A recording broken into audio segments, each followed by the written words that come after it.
இந்த கீதாங்கிற பொண்ணுக்கு அம்மா அப்பான்னு யாருமே கிடையாது. அவ லவ் பண்ணி கல்யாணம் பண்ணிக்கிட்ட இந்த பையன் மட்டும்தான். ஆனா கொஞ்சம் வருஷத்துல அவளோட வாழ்க்கை தலைகீழா மாறிடுது. ஹஸ்பண்ட் குடிக்க அடிமையாகிடுறான். குடிச்சிட்டு வந்து சாமந்தடிக்கு விழுந்தா கூட நடக்கிற தடத்துல எதுக்கடி வச்சிருக்க சொல்லிட்டு அவன் ஒய்ஃபை போட்டு பயங்கரமா அடிக்கிறான்.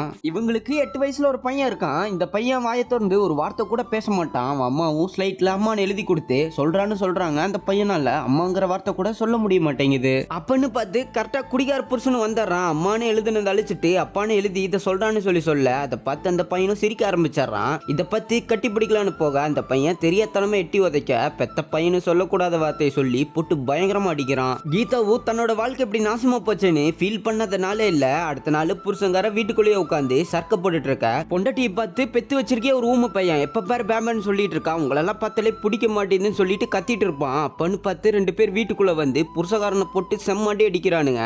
அடிச்சு முடிச்சிட்டு கிளம்புறானுங்க. அப்ப கீழே கிடக்கிற கத்தியை பத்தி 8 வருஷமா பேசாத பையன் அந்த கத்தியை வச்சு அப்பவே குத்தி கொன்னுடுங்கன்னு சொல்றான். நம்ம எவ்வளவு பாவம் பண்ணியிருந்தா நம்ம பையன் இப்படி ஒரு வார்த்தையை விட்டுருப்பான்னு சொல்லிட்டு கதறி கதறி அலறான்.